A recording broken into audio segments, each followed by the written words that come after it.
दर्शकों, जैसा कि दिसंबर शुरू हो गया है और इसके बाद ये साल भी ख़त्म हो जाएगा और आएगा नया साल 2023। अब सभी की नज़र 2023 पर है कि ये साल तो जैसा निकल गया वो तो निकल ही गया, पर अब जो 2023 है, अगला साल, नया साल, वो उनके लिए कैसा रहेगा हर एक किसी के दिमाग में है। चाहे उसकी राशि कोई भी हो, वह यह चाहता है कि आखिर उसकी राशि पर जो नया साल आ रहा है 2023, वह किस तरीके से प्रभाव डालेगा। तो सभी राशियों पर ये 2023 कैसा रहेगा, यही जानने के लिए आज हमारे साथ में हैं अलीगढ़ के प्रसिद्ध ज्योतिषाचार्य पंडित हृदय रंजन शर्मा जी। तो पंडित जी, आपका स्वागत है प्रभात खबर में। तो पंडित जी, जैसा कि अब दिसंबर चालू हो गया है और 2023 एक महीने बाद ही है, तो ये 2023 जो आ रहा है, अगर हम सभी राशियों पे अलग अलग अगर जानना चाहें तो वह कैसा रहेगा, ये बताएं। देखिए साहब, 2023 वर्ष जो आ रहा है संवत 2080, ये ज़्यादातर राशियों के लिए इस साल के देखते हुए काफ़ी अच्छा साबित होगा। इसमें मैं आपको बता दूं, मेष राशि सबसे पहली राशि है जी, जिसमें काम करने वाले लोगों के लिए, चाहे वो बच्चे पढ़ने वाले हैं, चाहे रोजगार करने वाले हैं, चाहे नौकरी करने वाले व्यक्ति हैं, इनके लिए 2022 के देखते हुए 2023 का जो साल है वह है हर तरह से उन्नतिदायक, लाभकारी सिद्ध होगा। केवल वृद्ध व्यक्ति जिनकी उम्र 60 साल से ऊपर है या शुगर या बीपी की शिकायत है जिन लोगों को, उन्हें थोड़ा सा ध्यान देना चाहिए इस समय पे। बाकी मैं आपको बता दूं, मेष राशि के अंदर काम करने वाले व्यक्ति जैसे लकड़ी, टिम्बर, कोयला, नायलॉन, रेयान, बिल्डिंग मटेरियल से संबंधित काम करने वाले या प्रॉपर्टी डीलिंग से काम करने वाले जो व्यक्ति हैं संबंधित, उन लोगों को 2023 में काफ़ी लाभ की उम्मीद है। उनके रुके हुए कामों में लाभ होगा। जिन बच्चों की ब्याह शादियों में दिक्कतें आ रही हैं, वह शादियां भी होना शुरू हो जाएगी, क्योंकि अप्रैल से बृहस्पति बदलेगी। 29 अप्रैल से मीन की जगह मेष राशि की बृहस्पति आ रही है, जो विवाह शादी के लिए थोड़ी सी दिक्कत परेशानियां लेके आएगी। परंतु मैं आपको बता दूं, जिन लोगों की जन्म की बृहस्पति आएगी, उन लोगों के लिए अनुसूचित साये आते हैं, उसमें वह लोग साये निकाल सकते हैं। अब इसके बाद में आती है वृषभ राशि। वृषभ राशि का स्वामी है शुक्र। वृषभ राशि जो है इलेक्ट्रॉनिक्स, कंप्यूटर, लैपटॉप या हाईफाई जो भी काम करने वाले हैं, या बर्फ़ या पानी से संबंधित काम करने वाले हैं, या कांच या शीशे से संबंधित या लिनोलियम कपड़े से संबंधित काम करने वाले, जिन्हें फैंसी कपड़े भी अपन लोग कहते हैं, उन लोगों से संबंधित कार्य करने वाले व्यक्तियों को काफ़ी लाभ करेगी। इसमें आईटी क्षेत्र में इस साल लोगों को काफ़ी लाभ होगा। मैं आपको केवल एक बात बता दूं, वृषभ राशि वाले व्यक्तियों को किसी के बहकावे में आके नौकरी नहीं बदलनी चाहिए, नहीं छोड़नी चाहिए, क्योंकि बृहस्पति जो 12वां उनका होगा वह है उन्हें दिक्कत परेशानी दे सकता है। इस समय में वह जिस कंपनी में लगे हुए हैं, अगर उनका इस समय वहाँ से सही तरह से आजीविका प्राप्त हो रही है, नौकरी के पैसे सही मिल रहे हैं, तो उन्हें वो नौकरी इस साल करनी चाहिए। कम से कम उन्हें 2023 का साल अवश्य निकालना चाहिए। दूसरा, इसके प्रयोग के लिए वह चैंटी चुका सकते हैं, गाय कुत्ते की सेवा कर सकते हैं। अगर वह लोग सूर्य को जल दें तो इससे उनको और ज़्यादा लाभ होगा। वृष राशि के व्यक्तियों को भोलेनाथ और माता पार्वती की पूजा करना इस साल ज़्यादा लाभकारी होगा। अब तीसरे नंबर पर राशि आती है मिथुन। मिथुन राशि का स्वामी है बुध। बुध का मतलब लकड़ी, टिम्बर का काम करने वाले, दवा, आयुर्वेदिक, होम्योपैथिक या अंग्रेजी दवाओं से संबंधित किसी भी एजेंसी वगैरह को लेने वाले व्यक्ति, लकड़ी से संबंधित, लकड़ी में आता है जैसे आपने देखा होगा फर्नीचर, विवाह शादी वगैरह में जो फर्नीचर वगैरह मिलती हैं वह, या खेती से संबंधित, आपने आजकल देखा होगा जैविक खेती हो रही है, उससे संबंधित काम करने वाले, या स्ट्रॉबेरी, गेहूँ, चावल से संबंधित कोई भी खेती का काम करें, उसमें उन्हें लाभ होगा। जहाँ तक मैं आपको बता दूं, मिथुन राशि के व्यक्ति इस साल अगर आलू में पैसा अपना लगाते हैं तो उन्हें लाभ होगा, चीनी में पैसा लगाएंगे उन्हें लाभ होगा, घी में पैसा लगाएंगे लाभ होगा, क्योंकि वर्तमान गोचर जो 2023 में आने वाली है वह खाद्य पदार्थों में तेज़ी लेके जरूर आएगी जी। जहाँ तक मैं आपको क्लियर बता दूं, मिथुन राशि के व्यक्ति रोजगारी क्षेत्र में अपने आप को साबित करके दिखा सकते हैं। उनके विवाह शादी में आने वाली रुकावट गारंटी से ख़त्म हो जाएगी। वह अपना कोई रोज़गार खोलना चाहते हैं तो 16 जनवरी के बाद कभी भी अपना नया रोज़गार खोल सकते हैं। जिसमें उन्हें लाभ की स्थिति बनेगी, बशर्ते कि उन्हें पार्टनरशिप में काम करने से बचना चाहिए। अब चौथे नंबर पर आती है कर्क राशि। कर्क राशि का स्वामी है चंद्रमा। चंद्रमा मन का कारक है, माता का कारक है, आजीविका के स्रोतों को इकट्ठा करने का कारक है। अपन लोग जो बैंक वगैरह में बैलेंस इकट्ठा करती हैं उसका कारक चंद्रमा है। मन को संचालित चंद्रमा करता है, मनोबल को मजबूती के लिए चंद्रमा का कार्य करना चाहिए। तो सबसे बढ़िया राशि जो है इस समय वह है कर्क राशि है। आपने देखा होगा 2.25 और 2.5 दिन चंद्रमा एक राशि में रहता है, जिसका प्रभाव व्यक्ति के जीवन कार्यों पर बहुत तेज़ी से पड़ता है। आपने देखा होगा डेली बेसिस के काम करने वाले व्यक्ति जो शेयर सट्टे जुए वगैरह का काम करते हैं वह चंद्रमा से प्रचालित होते हैं। उन लोगों के ऊपर उसका पूरा असर पड़ता है। वह सुबह शाम की तेज़ी का भी काम करते हैं। उन लोगों को इस साल बहुत ज़्यादा ध्यान देना है, किसी भी प्रकार के सट्टे जुए से बचना है। वह चावल का काम कर सकते हैं, पानी का काम कर सकते हैं, इंजीनियरिंग की नौकरी एडमिशन में उन्हें लाभ होगा। जिन बच्चों को विदेश में जाके पढ़ने की स्थिति है कर्क राशि के लोगों को, उन्हें ये वर्ष बहुत ज़्यादा लाभ करेगा। मेरी नज़र में उन्हें यूएस में, जर्मनी में, फ्रांस में, कनाडा में कहीं पे भी पढ़ने के लिए प्रयास करना है। जो अभी तक उनका वीज़ा नहीं बन पा रहा है या कोई समस्या आ रही है उनके जीवन काल में, तो उन्हें लाभ होगा। उन्हें इस साल सफ़ेद चीज़ का दान अवश्य करना चाहिए, जिसमें आपको मैं बता सकता हूँ फीका, दही और बिना रंधे हुए चावल 250-250 ग्राम सोमवार या शुक्रवार वाले दिन आप किसी ज़रूरतमंद व्यक्ति को भी दे सकते हैं। अगर वो भी ना ले तो आप किसी जानवर को, जैसे गाय है, गाय को दे सकते हैं, उससे बहुत लाभ होगा। 5वें नंबर पर राशि आती है सिंह। सिंह राशि का स्वामी है सूर्य, जिससे सभी ग्रह संचालित होते हैं। सूर्य वाली राशि यानी कि सिंह जो राशि है उसका अपने जीवन काल में बहुत महत्व है। सिंह राशि वाले व्यक्तियों को जीवन में किए हुए कार्यों का लाभ जरूर मिलेगा। केवल उन्हें क्रोध, गुस्सा और तनाव में आके कोई ऐसा कार्य नहीं करना जिससे उनका बना बनाया काम बिगड़ जाए। दूसरा, सिंह राशि वाले व्यक्तियों को पारिवारिक प्रॉपर्टी का भी लाभ हो सकता है। उन्हें घरेलू झगड़ों से केवल बचना है, अपने बनने वाले कार्यों की तरफ आकर्षित हों। अगर वो इस साल प्रॉपर्टी में अपना पैसा लगाते हैं तो मैं ये गारंटी देता हूँ प्रॉपर्टी से मिलने वाले पैसे से उनका लाभ बढ़ेगा। इस समय उन्हें अपने दाम्पत्य जीवन पर ध्यान देना पड़ेगा। वर्तमान समय में मकर राशि में शनि चल रहा है, उसके बाद में कुंभ राशि में शनि आएगा, जिसकी 7वीं दृष्टि सिंह राशि पर हो सकती है, जिसके कारण से दाम्पत्य जीवन में थोड़ी सी दिक्कत परेशानी आ सकती है। पति पत्नी के मध्य उन दोनों को सामंजस्य सुधारना होगा। इसके लिए पतिदेव सूर्य पर जल चढ़ाएं, पत्नी भोलेनाथ और माता पार्वती की सेवा करें। साथ ही साथ आटा भून के बूरा मिला के पंजरी बना लें, जिसे चैंटियों को डालने से उन्हें लाभ की स्थिति बढ़ सकती है। सिंह राशि के व्यक्तियों को अपना पैसा ब्याज बट्टी पर इस साल नहीं देना चाहिए। क्यों? ये साल उनके लिए घाटा कारक हो सकती है। अब इसके बाद में आती है कन्या राशि, जो 6ठे नंबर पर है। कन्या राशि का स्वामी बुध है। कन्या राशि वाले व्यक्ति ऐसे पाए जाते हैं जो किसी के संग में एडजस्ट हो सकती हैं, किसी भी काम को आसानी से कर सकते हैं। वाक्पटुता में, चतुराई में उनका कोई साथ नहीं है।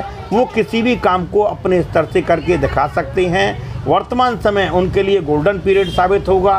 कन्या राशि वाले व्यक्ति CA, CS, कंप्यूटर साइंस से संबंधित कोई भी नौकरी, गल्ले का व्यापार, किराना, खाद्य पदार्थ से संबंधित कोई भी काम को करके दिखा सकते हैं। वर्तमान समय में उन्हें जुए सट्टे से बचना है। अपने विश्वास पात्र व्यक्ति को पैसा नहीं देना है। खेती खलियानी करने वाले व्यक्तियों के लिए साल अच्छा आएगा। जो कन्या राशि से संबंधित हैं वह किसी भी जिन्स की खेती इस साल कर लें, उन्हें इसमें गारंटी से लाभ होगा, बशर्ते के पट्टे पे खेती ना दें। इसमें उन्हें धोखा हो सकता है, क्योंकि 2023 और 24 का जो साल है वह किसानों के लिए अच्छा आने वाला है। क्योंकि इस साल तीनों तरह के मौसम अच्छे होंगे, जिससे मैं कह सकता हूँ गर्मी, जाड़ा और बरसात, तीनों तरह के मौसम इस साल बढ़िया आएंगे। व्यक्ति को थोड़ा सा अपने स्वास्थ्य का ख्याल जरूर करना चाहिए। कन्या राशि वाले व्यक्तियों को पेट रोग से बचना चाहिए। अब 7वें नंबर पर आती है तुला राशि। तुला राशि का स्वामी शुक्र है। तुला राशि का व्यक्ति हाई फाई, फैंसी, विदेशी यात्रा प्रिय है पाया जाएगा। दाम्पत्य सुख का योग उसका बढ़िया है। उसे अंतर्जातीय विवाह से बचना चाहिए। लव मैरिज के चक्कर में नहीं पड़ना चाहिए। जैसे परिवारजन चाहते हैं उस चीज़ पर थोड़ा सा इंगित हो, ये मैं कह सकता हूँ। अगर वह विदेश जाने के इच्छुक हैं, पढ़ाई लिखाई से संबंधित या रोजगार से संबंधित, तो वह इस साल प्रयास करें। 16 जनवरी के बाद में गारंटी से उनकी विदेश यात्रा का या विदेश जाने का समय आ रहा है, जो उनके भाग्य में उन्नति लेके आ सकता है। जिन बच्चों की विवाह शादियों में विलंब है, विवाह शादी नहीं हो पा रही हैं, वह गारंटी से लाभ की स्थिति बनेगी। इस साल फरवरी से ही विवाह शादी के लिए प्रयास करने में रुके हुए लोगों की विवाह शादियाँ भी हो सकती हैं। वर्तमान समय में कोई नई एजेंसी वगैरह का कार्य करना हो या ज्वेलरी से संबंधित कोई काम करना हो जिसमें फैंसी ज्वेलरी भी शामिल है, वह काम आसानी से कर सकते हैं। अगर वह प्रॉपर्टी लेना चाहते हैं, चाहे वो मकान के लिए लेना चाहते हों या अपने रोजगार से संबंधित, तो गारंटी से वो उस चीज़ के लिए प्रयास करें। छोटे मोटे दामों का प्रयास ना करें, क्योंकि छोटे दामों में नहीं मिलने वाली है। थोड़ा पैसा बढ़ा के अगर प्रयास करते हैं तो उन्हें मिल जाएगी। अब आती है वृश्चिक राशि, जो 8वें नंबर पर आती है। वृश्चिक राशि का स्वामी है मंगल।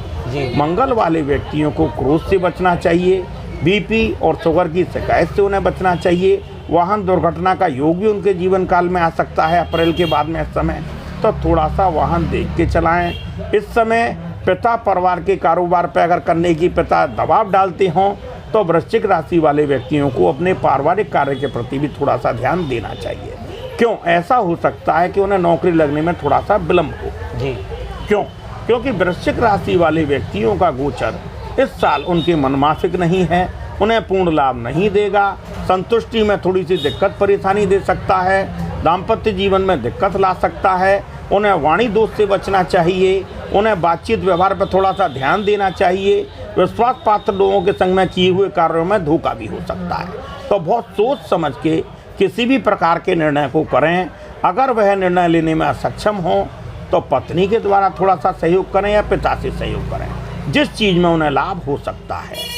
बाकी मैं आपको बता दूं, ऐसे व्यक्ति को रात्रि में अपने हाथ से वाहन चलाने से बचना चाहिए। धनु राशि 9वें नंबर की राशि है, जिसका स्वामी बृहस्पति है। धनु राशि वाले व्यक्ति काफ़ी सौम्य, योग, विद्वान, वाक्पट, बोलने में निपुण पाए जाएंगे। रोजगार करने की क्षमता उनमें अच्छी होगी। वह ट्यूशन, कोचिंग इंस्टीट्यूट, ज्योतिषाचार्य बन सकते हैं। वह बच्चों को पढ़ाने लिखाने की तरफ आकर्षित हो सकती हैं। इसके अलावा स्टेशनरी, किताब कॉपी से संबंधित काम करने वाले व्यक्ति इस राशि के अंतर्गत आएँ तो उन्हें अपने रोजगार पर थोड़ा सा ध्यान और बढ़ाना चाहिए। वह गारंटी से बढ़ने की स्थिति में आ सकते हैं। साझेदारी के कामों में भी उन्हें लाभ हो सकता है। इस समय देश विदेश के कार्यों में भी उन्हें लाभ हो सकता है, चाहे वह हिंदुस्तान के अंतर्गत ही काम करें, चाहे वह बाहर करें। ये साल उनके लिए लाभकारी है। वास्तविकता में बता दूं, धनु राशि के अंतर्गत आने वाली महिलाएं जिनके बच्चे होने में विलंब है या संतान विषयक मामलों में किसी प्रकार की दिक्कत परेशानी आ रही हैं, इस वार का शनि बदलते ही उन्हें लाभ की स्थिति बनेगी। मेष राशि का बृहस्पति आते ही उनकी स्थिति सुधरेगी, क्योंकि नमा बृहस्पति उनके लिए भाग्यशाली है, भाग्य का कारक है। बनते हुए कामों को और तेजी से बना देगा। वह ओम नमो भगवते वासुदेवाय का जाप करें हैं, भगवान भोलेनाथ की थोड़ी सी आराधना करें, जिससे उनके विलंब के कार्यों में जो भी दिक्कत आ रही है वो हटेगी और उन्नतिदायक सोच के संग में काम बनेगा। अब 10वें नंबर की राशि आती है मकर। वर्तमान में शनिदेव मकर राशि में ही चल रहे हैं। 16 जनवरी से मकर राशि को छोड़कर वह कुंभ राशि में आ जाएंगे 2.5 वर्ष के लिए। तो मैं तुम्हें बता दूं, ऐसे लोगों को दुर्घटना, चोट, एक्सीडेंट से बचना चाहिए। प्राइवेट नौकरी करने वाले खासकर लोगों से मैं ये कहना चाहता हूँ कि वह इस वर्ष अपनी नौकरी को पकड़ के रखें। विश्वास पात्र लोगों के बहकावे में ना आएँ। अगर कोई उनका बॉस या मित्र नौकरी बदल के कहीं जाना चाहता है, वह उसके कहने पर नौकरी छोड़ दें, तो उनके जीवन में इस साल दिक्कत आ सकती है। वर्तमान स्थिति में वह अपनी पढ़ाई लिखाई पर भी बहुत ज़्यादा ध्यान दें, क्योंकि शनि का जो बदलाव है वो है उनके लिए दिक्कत पैदा कर सकता है। मकर राशि की आखिरी 2.5 साल की 7.5 चल रही है। आपने देखा होगा, शनिदेव आते और जाते व्यक्ति को परेशान भी करते हैं और लाभ की स्थितियाँ भी बनाते हैं। तो अगर वह अपने मनोबल से पूरी तरह से परिपक्व हैं, निर्णय लेने की क्षमता उनके अंदर अच्छी है, वह किसी भी निर्णय को लेना जानते हैं, तभी निर्णय लें, अन्यथा अपने माता पिता की स्थिति के अनुसार ही आगे बढ़ें। ऐसा ना हो अपनी हैसियत से बढ़ के वो कोई ऐसा कार्य कर जाएं जिसमें उन्हें दिक्कत परेशानियां झेलनी पड़ें। शनि की राशि वाले व्यक्तियों के लिए लोहा, कबाड़ा, तिल, तेल, ऊन, नायलॉन, रेयन का काम करना सर्वोत्तम लाभकारी होता है। ऐसे व्यक्ति को तेल का जुआ सट्टा नहीं खेलना चाहिए इस साल, क्योंकि उसमें उन्हें दिक्कत हो सकती है। अब इसके बाद में राशि आती है कुंभ। मकर और कुंभ दोनों राशियों का स्वामी शनिदेव है। वर्तमान में शनिदेव इस साल बदलने जा रहे हैं जनवरी से, जो 2.5 साल के लिए कुंभ राशि में ही आ जाएंगे। कुंभ राशि वाले व्यक्तियों के लिए 7.5 ये 2.5 साल बहुत खतरनाक रहेगी, जिसमें मैं आपको बता दूं 7.5 का एक प्रबल नियम है कि वह जब कभी भी बदलती है या आती है किसी में, तो कम से कम 1-2 बार उस व्यक्ति का एक्सीडेंट दुर्घटना जरूर कराती है। उस व्यक्ति को रोजगारी क्षेत्रों में दिक्कत परेशानी हो सकती है, उससे अपने रोजगारी क्षेत्र पर ध्यान देना चाहिए। जो लोग किराए की दुकानों में काम करती हैं, कैसे भी करके वो ये प्रयास करें कि अपना ठिया बना लें, क्योंकि शनि सबसे पहले उस ठिये को खड़ा डवा करता है। आपने देखा हुआ आजकल एक प्रचलन चल रहा है कि जिन लोगों के पास में पुरानी दुकानें थी वो ज़्यादातर नई बनती चली जा रही। उसका कारण शनि है। शनि बहुत तेज़ी से आदमी को ज़मीन जायदाद और प्रॉपर्टी में वृद्धि कराता है, बशर्ते कि व्यक्ति जुए सट्टे से बचे, धोखा धपाड़ी से बचे, किसी का शोषण ना करे, किसी का माल ना मारे, किसी को अहित ना करे। क्यों? शनिदेव न्याय के देवता हैं। आप जैसा किसी के जीवन काल में करते हैं वह आपको रिटर्न के रूप में प्राप्त होगा। अब वो कैसे होगा ये कोई नहीं जानता है। वो संतान के ऊपर दिक्कत आए, माता पिता पे दिक्कत आए, पत्नी पे दिक्कत आए या स्वयं के रोजगार पे दिक्कत आए, किसी ना किसी तरीके से वो उसे रोक सकता है। तो सबसे पहले मैं आपको बता दूं, मकर और कुंभ दोनों राशि वाले व्यक्तियों को इस वर्ष शनि चालीसा का पाठ, शनि का दान करना, शनि के लिए पशु पक्षी जानवरों की सेवा करना ये बहुत ज़रूरी है। दूसरी बात, वह नित्य नैमित्तिक कार्यों पर अपने पर ध्यान दें कि उन्हें डेली बेसिस में किन कामों पर ध्यान देना है। दूसरी बात, वह पत्नी संतान का विशेष ध्यान रखें। नशेखोरी से विशेष रूप से उन्हें बचना चाहिए। शनि नशेबाजी का देवता है। जब आदमी के ऊपर शनि की 7.5 आती है तो वह मदांध हो जाता है, उसे छोटी मोटी चीज़ें दिखाई देती नहीं हैं, वह धोखे की तरफ चलना शुरू कर देता है, उसे सारी धोखे की चीज़ें सही दिखाई देती हैं, जिससे वह व्यक्ति पतन की ओर जा सकता है। तो मैं विशेष रूप से कहना चाहता हूँ, इस वर्ष व्यक्ति को मेष, वृष, तुला, वृश्चिक, मकर, कुंभ और मीन राशि वाले व्यक्तियों को विशेष ध्यान देना है। यह 4 और 5 राशियाँ इस वर्ष ज़्यादा दिक्कत देने की स्थिति में है। अब नंबर आता है 12वीं राशि है मीन। मीन राशि का स्वामी देवगुरु बृहस्पति है। मीन राशि वाले व्यक्ति बड़े सौम्य प्रवृत्ति के होते हैं, बातचीत व्यवहार में बढ़िया होती हैं। मैं आपको बता दूं 16 जनवरी से शनि की 7.5 बहुत खतरनाक स्थिति पर उनकी तरफ आने वाली है, जिसमें आर्थिक और मानसिक रूप से वह उन्हें परेशान करेगी। उनके बनते हुए कार्यों में रुकावट ला सकती है। आदमी का ट्रांसफ़र करा दे, प्रमोशन करा दे, प्रमोशन के साथ साथ ऐसी जगह ट्रांसफ़र हो जाए जहां वह अपने बाल बच्चों से दूर हो जाए, जहां उसकी दिनचर्या में दिक्कत परेशानी आ जाए। तो ऐसे व्यक्तियों को उथल पुथल नहीं करनी चाहिए, कैसे भी करके उस संबंध को बनाना चाहिए, क्योंकि देखो साहब, जो जीवन में दिक्कत आ रही है वो झेलनी उसी व्यक्ति को जी। दूसरी बात, ऐसे व्यक्ति को भगवान विष्णु और शनिदेव दोनों की पूजा करनी चाहिए। ऐसे व्यक्ति को नौकरी की तरफ ज़्यादा आकर्षित होना चाहिए। मीन राशि वाले व्यक्ति कारोबार में ज़्यादा सफल नहीं हो पाते हैं। उन व्यक्तियों के लिए रोजगारी क्षेत्र बहुत मजबूतीदायक होता है। जहाँ तक मैं आपको बता दूं, लेक्चरर हों, ट्यूशन कोचिंग सेंटर वाले हों, अपना निजी कारोबार करने वाले हों, स्टेशनरी किताब कॉपी से संबंधित काम करने वाले हों, क्लरिकल के व्यक्ति हों या स्वयं लेक्चरर हों, जो बच्चों को वक्ता, अधिवक्ता या प्रवक्ता बनाने का कार्य करते हैं, ऐसे व्यक्तियों के लिए मीन राशि वाले व्यक्ति विशेष लाभकारी सिद्ध होंगे। मीन राशि वाले व्यक्तियों में जो लड़कियां जिनकी विवाह शादी में विलम्ब है, उन्हें गारंटी से ये साल लाभ देगा। उन्हें गाय की सेवा जरूर करनी चाहिए। उन्हें पंजरी कसार बना के चींटियों को जरूर डालना चाहिए। विशेष रूप से वाहन चलाने वाले व्यक्तियों को बहुत ध्यान देना है। क्यों? ये वर्ष उनके लिए एक्सीडेंट कारक सिद्ध रहेगा। उन्हें विशेष रूप से इस बात का ध्यान देना है कि वह अपने शहर से बाहर अगर रात बरात में कहीं जाते हैं, ब्याह शादी है किसी में, तो ड्राइवर के हाथों चलाएं या सुरक्षित गाड़ी चलाएं, अन्यथा गारंटी से ये एक्सीडेंट कराएगा सभी। बाकी मैं आपको बता दूं, यह वर्ष 2023-2022 से बढ़िया रहेगा। इसमें खेती खलियानी अच्छी रहेगी। इसमें ज़्यादातर चीज़ें सही होने की उम्मीद है। जहाँ तक मैं आपको बता दूं, ठंड भी अच्छी पड़ेगी, गर्मी भी ज़्यादा पड़ेगी। बरसात का रुझान 2022 के देखते हुए इस साल अच्छा है। बाकी प्रभु कृपा से सारी चीज़ें सही हैं। ये जो भविष्य बल हम आपको बता रहे हैं, ये राशिवार है। वाकई आदमी की कुंडली में जैसे ग्रह गोचर होती हैं, जैसे ग्रह बैठे हुए होते हैं, जैसे उसकी महादशा अंतरदशा चल रही होती हैं, उसके अनुसार उसके ऊपर हानि लाभ होता है। तो दर्शकों, आज आपने पंडित हृदय रंजन शर्मा जी से अपनी जो 12 राशियां होती हैं उनमें राशि के हिसाब से ये जो 2023 आ रहा है वह किस तरीके से प्रभाव डालेगा, पॉजिटिव डालेगा, नेगेटिव डालेगा, न्यूट्रल रहेगा, तो वह पंडित जी ने बताया। और सबसे महत्वपूर्ण तो होता है कि कर्म कर, फल की इच्छा मत कर, क्योंकि कर्म बहुत महत्वपूर्ण होता है, क्योंकि कर्म ही अपने हाथ में होता है। जो भाग्य है वह तो ऊपर से जो उसके ग्रह, नक्षत्र, गोचर जो डिसाइड करते हैं कुंडली, उसके हिसाब से होता है। तो कर्म करिए, फल की इच्छा मत करिए।